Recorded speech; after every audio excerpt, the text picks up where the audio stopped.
Lección 2. Analizar los resultados de un estudio de mapeo de temperatura. Veamos primero un conjunto de indicadores que son claves para el análisis e interpretación de los resultados. Este gráfico nos ayudará. Es un gráfico que muestra las lecturas de temperatura cada segundo de 3 monitores, identificados como DL001, DL002 y DL003, todos colocados en un mismo espacio de almacenamiento. Primero veamos el rango de temperatura establecido. Recuerde que este es el criterio de aceptación cuando usted evalúa un área de almacenamiento para productos con temperatura controlada. También recuerde que este rango puede que no lo haya definido, debido a que su objetivo es establecer los rangos de temperatura a partir del estudio.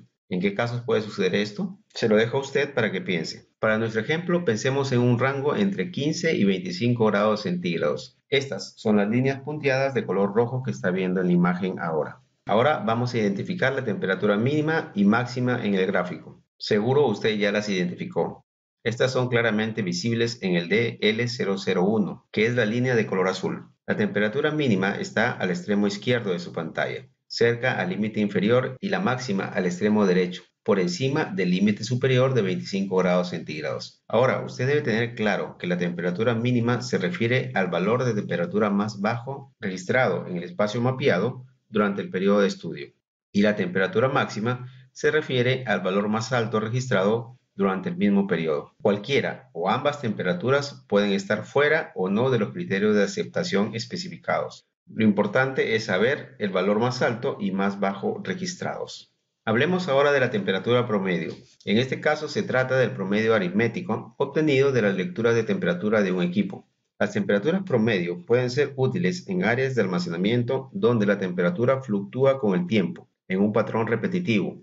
Por ejemplo, fluctuaciones sinusoidales, ocurrencias pico periódicas, etc. Y donde la temperatura también varía dependiendo de la ubicación del monitor de temperatura. En nuestro gráfico, el DL001, que es la línea azul, muestra variaciones. Sin embargo, el promedio se mantiene dentro del rango. Y si comparamos esta con el DL002 y el DL003, podemos identificar las ubicaciones donde las temperaturas medias son consistentemente más bajas o más altas. Un ejercicio que no siempre se puede lograr simplemente comparando puntos de datos individuales.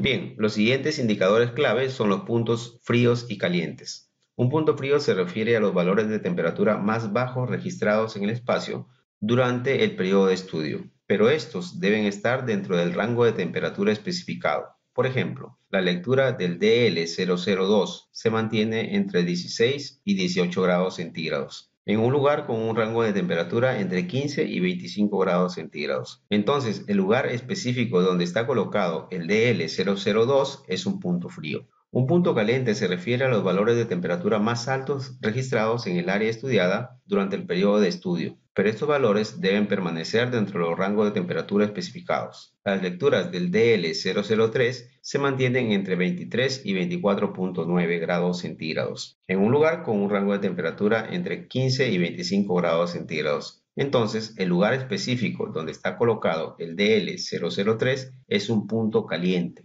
Usted se preguntará cuál es la importancia de estos puntos, pues como están cerca de los límites, son susceptibles a cambios de estación o ajustes en los equipos de calefacción o enfriamiento. Es importante determinar estos puntos en cada estación del año y colocar allí sensores del sistema de monitoreo de temperatura, porque es probable que las temperaturas puedan exceder los límites establecidos. Además del gráfico, su software debe proporcionarle tablas de datos con los indicadores y otros parámetros estadísticos. Una tabla como la que ve en su pantalla le ayudará mucho. Allí tiene cada uno de los monitores de temperatura, la temperatura máxima, la mínima, el promedio y la calificación si está dentro del rango o no, las iniciales de la persona que inspeccionó el equipo y la fecha en que se elaboraron estos datos. Ahora pasemos a explicar un análisis preliminar de la estabilidad general de la temperatura del área de estudio. Para ello debemos analizar los gráficos y las tablas obtenidos y a partir de ellos identificar las variaciones que puedan ocurrir. También debemos comparar las temperaturas medidas con los criterios de aceptación. Si recuerda cuáles son estos, ¿verdad? Este primer análisis de estabilidad general de la temperatura debe considerar factores tales como la capacidad de los sistemas de control ambiental para mantener las temperaturas dentro de los límites de los criterios de aceptación. Me refiero a equipos de enfriamiento como el aire acondicionado si fuera el caso. ¿Es suficiente? ¿Enfría mucho? ¿Enfría poco? ¿Genera puntos calientes? puntos fríos, etc. Tenga esto en mente al analizar los resultados. También considere el rango de fluctuaciones que experimenta durante el periodo de estudio. Pregúntese, ¿las variaciones son muy grandes que generan picos o son más o menos cortas y casi imperceptibles? Aquí puede preguntarse también por qué se generan picos con frecuencia. Tal vez está pasando algo con los sistemas de control ambiental. Ya que hablamos de variaciones de temperatura, estas también deben ser analizadas considerando los siguientes factores. Variaciones experimentadas por cada monitor de temperatura en forma individual, como los que vimos en el gráfico DL001, por ejemplo. También variaciones de temperatura a lo largo de los planos verticales y horizontales, según el tamaño del área y la distribución de los monitores. Este gráfico le parecerá familiar. Piense que la temperatura puede variar entre el primer y último estante, o entre el primer nivel del estante y el tercero. Variaciones de temperatura en lugares cercanos a los componentes de calefacción y refrigeración, en comparación con los más alejados a estas unidades.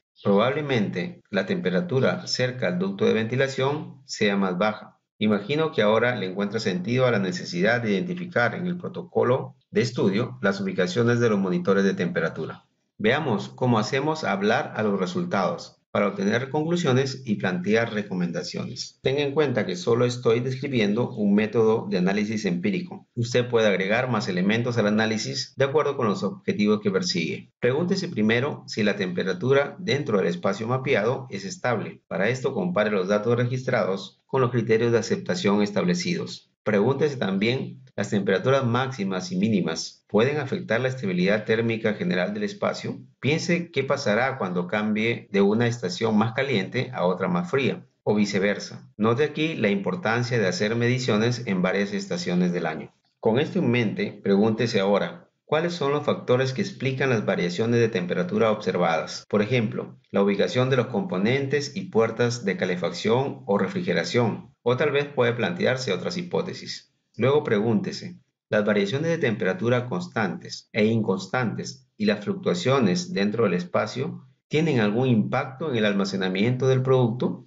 ¿Los productos no se alteran con estas variaciones dentro del rango? O si están fuera del rango, ¿los productos pueden tolerar estas exclusiones fuera del rango y por cuánto tiempo? Tenga mucho cuidado con esto. Ahora, en función de las fluctuaciones de temperatura observadas, en las ubicaciones mapeadas dentro del espacio y el análisis que realizó, plantee recomendaciones sobre los lugares de almacenamiento óptimos para los productos sensibles y aquellos que son menos sensibles. También proponga recomendaciones sobre la ubicación óptima de los sensores de temperatura utilizados para el control de temperatura de rutina y los sensores de control utilizados para activar los sistemas de calefacción y de refrigeración.